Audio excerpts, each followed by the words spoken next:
Chennai has a chronic water problem as the city depends extensively on groundwater.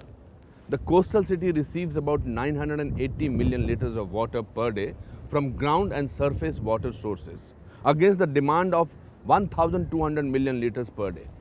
The demand is expected to increase to about 2,700 million liters per day by 2031. Underground aquifers are being depleted at an alarming rate due to an increase in groundwater usage. The state government decided to alleviate the freshwater problems by the desalination of seawater. The result? The Minjur plant, the largest desalination plant in India. Sun, sand, and ocean.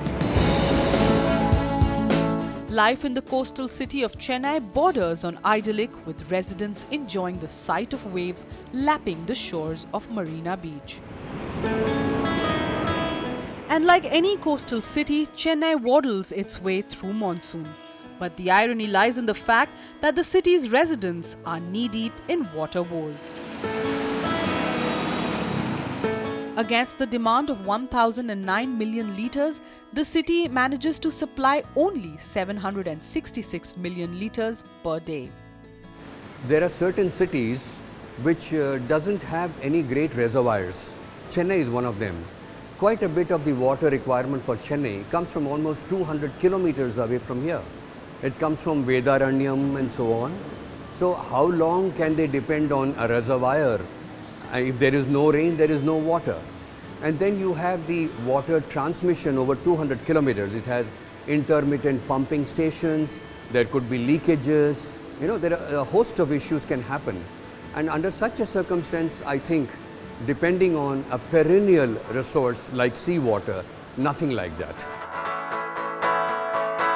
Making that possible is Minjur Desalination, Asia's largest desalination plant. Located in the north of Chennai, the plant draws salt water from the sea and converts it to fresh water that is fit for drinking purposes. The area behind me is the seawater abstraction area from where seawater is drawn. The quantum of seawater drawn is 240 mld to treat and get a product water of 100 mld. Water is drawn through subsea pipelines made of HDPE.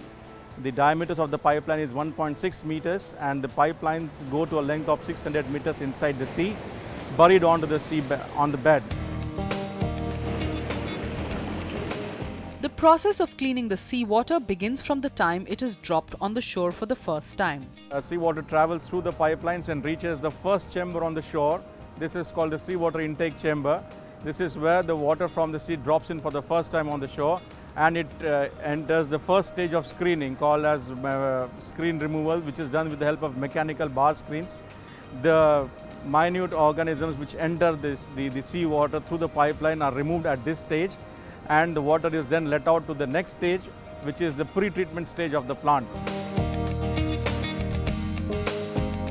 We need to add certain chemicals to it to ensure that whatever suspended solid is there, it enlarges in mass and settles under its own weight. This is achieved by adding certain chemicals which are added at the beginning, right at the seawater intake chamber itself. Seawater, with its mix of suspended and dissolved solids, goes through various filtration processes in the pre-treatment stage. The process of removing of suspended solids is essentially achieved by having 2 and 3 stages of filters depending on the type of seawater we encounter. For this particular plant and this particular product water needs, we have 3 stages of filtration. First is called the gravity filters, sand filters, where the water is filtered under gravity. The second stage of filtration is called the pressure filters, wherein the water is pumped on the filter media, which is sand in this case, under a pressure vessel. And the last stage is called as the cartridge filter, where the minute and the most smallest particles of suspended solids are removed. After the water passes through all 3 stages, we get a completely suspended free water which has nothing but salts. The last step between filtered brine water and clean drinking water is reverse osmosis. Now the process of RO, as the name suggests, is reverse osmosis, wherein water from one pressure level goes to a different pressure level under the action of pressure. An RO membrane, a typical RO membrane which we use here is made of polyamide. It is a spirally wound membrane which is having several layers wound over each other, and one such membrane is connected to the other membrane using connectors and end rings and placed inside the vessel. This is the typical section of any RO vessel, and 8,400 of such membranes contribute to the production of 100 million liters of water. Permeate water is extremely pure but at the same time tasteless. It is not fit for human consumption. To make it fit for human consumption, it needs to go through the last stage of treatment, which is also referred to as a remineralization process, in which certain chemicals are added, namely carbon dioxide and caustic soda, to make it potable. This is where the name mineral water is derived mostly from. The 100 million litres a day has surely made a difference to the lives of residents like these who value every single drop. Sure, that this is extremely, this will play an extremely significant role towards that goal, because India being such a large coastline country, it's got such a huge, it runs into thousands and thousands of kilometers, and it's got a beautiful shape wherein from the coast, say approximately 100 kilometers, the water can travel.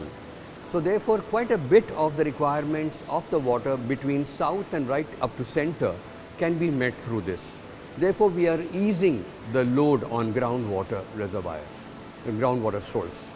So this is heading in that direction. The more desal plants we have, the more we approach zero. The water crisis is not just about the disturbance in the demand and supply curve, but also about mismanagement of water resources. But these companies have shown us how we can manage our water resources better, from cleaning contaminated water to treating saline water to even bringing down the usage of industrial water.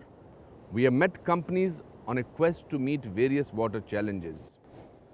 If you too have an innovation that can change the course of action as far as Indian problems are concerned, do write into us at powerofshunya13@timesgroup.com.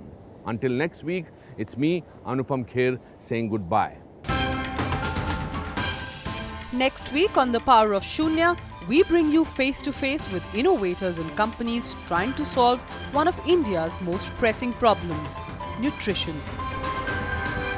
Meet a company which is trying to counter the problem of low iron levels through a simple packet of biscuits.